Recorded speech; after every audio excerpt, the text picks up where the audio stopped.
बिना फैक्ट्स के बात करने का कोई मतलब भी नहीं है, तो फैक्ट्स के साथ बात करते हैं। यार सवाल ये है कि आईसीएससी कंप्यूटर एप्लीकेशंस या आईसीएससी एआई रोबोटिक्स, मतलब क्या चीज़ बढ़िया है और क्या चीज़ किस लेवल की है। पहली बात तो अपग्रेड हुआ है क्या, सवाल ये है। तो देखो डिपेंड करता है। पहली बात तो मैं क्लियर कर दूं कि हम थोड़ा सिलेबस को भी देखेंगे, एनालाइज करेंगे, पैटर्न को भी देखेंगे, स्पेसिफिक पेपर आ गया है उसको थोड़ा एनालाइज करेंगे, तो वीडियो थोड़ा सा लंबा हो सकता है। बट कंपैरिजन होगा कि आईसीएससी कंप्यूटर एप्लीकेशन ज़्यादा बेटर है कि एआई रोबोटिक्स ज़्यादा बेटर है। पहली बात तो क्या कोई रियल में अपग्रेड हुआ है कि नहीं हुआ, या सिर्फ एक छलावा है ये।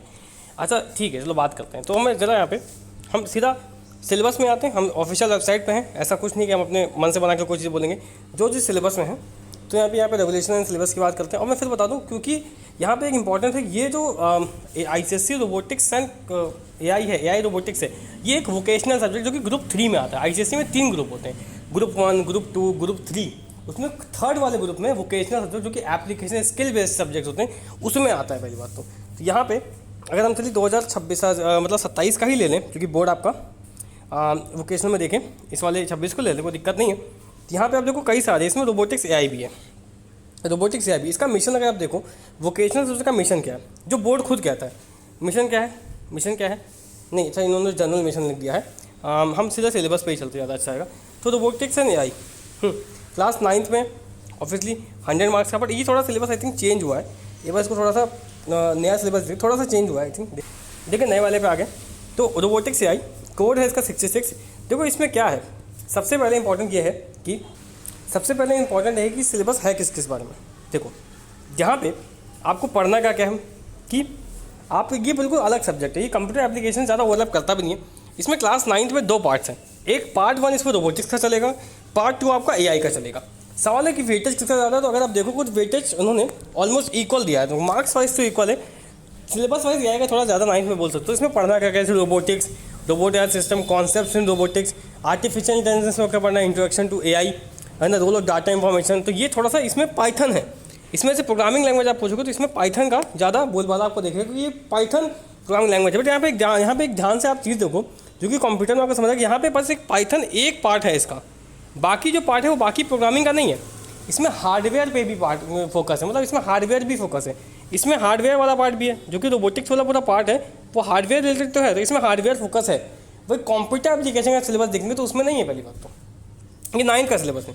हाँ अब देखो robotics, understanding robots, robot as system, robot से फिर एआई पे इन्होंने एआई की थ्योरी बताई है, एआई की थ्योरी, एआई के real life application, theoretical base ज़्यादा है ये कंपैरेटिवली। फिर कंप्यूटिंग का इवोल्यूशन और कंप्यूटिंग, ये सब थ्योरी वाला पार्ट है, इसमें थ्योरी काफ़ी हद तक ज़्यादा है। देखो यहाँ पे ये सब प्रोबेबिलिस्टिक मॉडल्स, ये सब ना, ये सब क्या है, ये बहुत इंपॉर्टेंट है आजकल के कॉन्टेक्स्ट में, ऐसा नहीं है। फिर डाटा एंड बेसिकली पाइथन, ये थर्ड वाले पे है, मतलब पाइथन काफ़ी बाद में आई है। पाइथन हालांकि कंपैरेटिवली पाइथन का सिंटैक्स जावा से काफ़ी ईजी होता है, वहाँ जावा सिखाते हैं। यहाँ एआई, फिर एआई कॉन्सेप्ट पे आते हैं। उसके बाद असाइनमेंट पे बाद में बात करेंगे। उसके बाद देखो यहाँ पे भी प्रोग्राम्स आपको कराए जा रहे हैं कि कौन कौन से प्रोग्राम्स कराए जा रहे हैं पाइथन में। देखो कितने ये प्रोग्राम, ये आप जावा में भी करते हो, पाइथन में भी करोगे, तो इस लेवल के प्रोग्राम्स वो बोल रहे लेवल यही होगा प्रोग्राम्स का।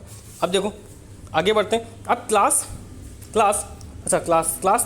हम उसमें 10th में आते हैं। 100 मार्क्स का यहाँ पे भी थ्योरी पेपर होगा। यहाँ पे रोबोटिक्स और ऑलमोस्ट इक्वल तो वहाँ पे भी था, यहाँ पे भी इक्वल है।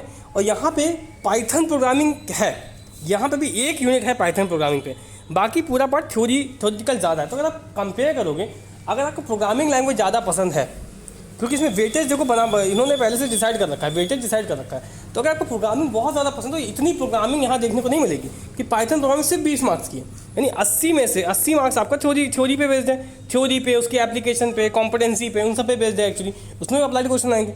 बट जो प्रोग्रामिंग लैंग्वेज है उसमें ये data and programming with Python है, यानी पाइथन को भी अप्लाई कर रहे हैं, प्योरली पाइथन प्रोग्रामिंग नहीं है इसमें। तो ये मिथ आपका क्लियर होना चाहिए, ठीक है।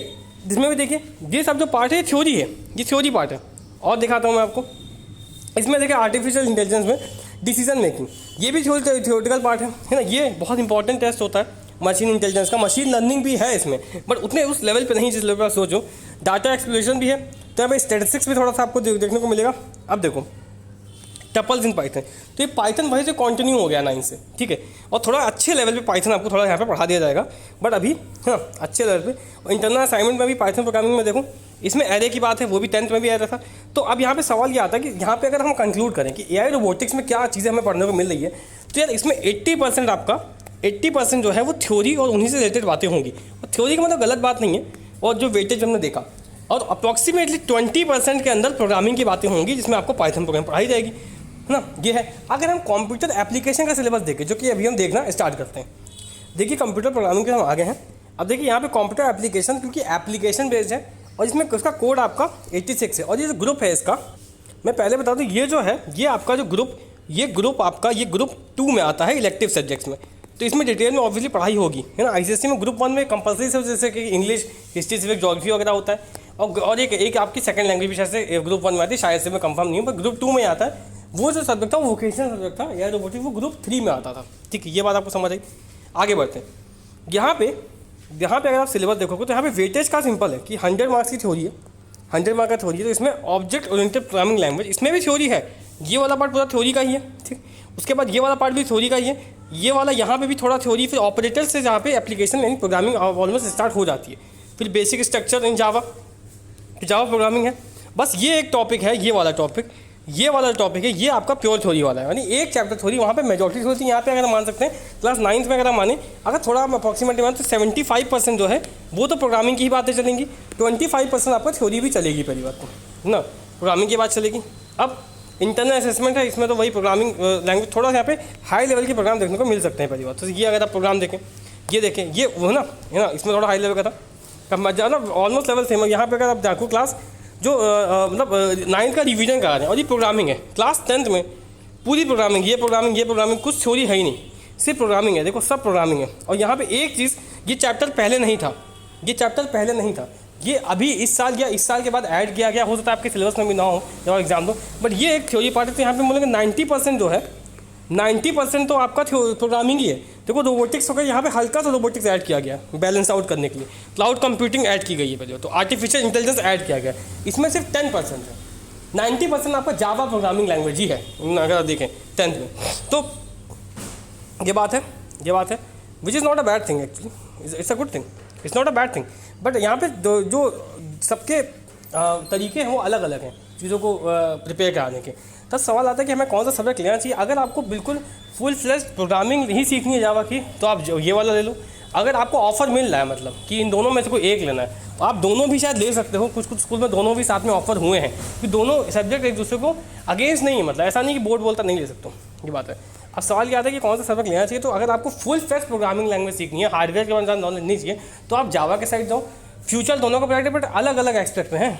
जैसे पाइथन आपको डाटा साइंस में हेल्प करती है, जावा आपको एप्लेट में, है ना, इंटरनेट एप्लीकेशन में ज़्यादा हेल्प कर सकती है पहली बात तो, ठीक है।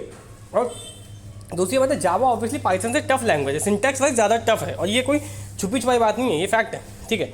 आगे अगर हम बात करें तो ऑब्वियसली यहाँ पे है। और ये हमारा कंक्लूजन था इस वीडियो का। आप कमेंट सेक्शन में बताइएगा आपको कंफ्यूजन है तो।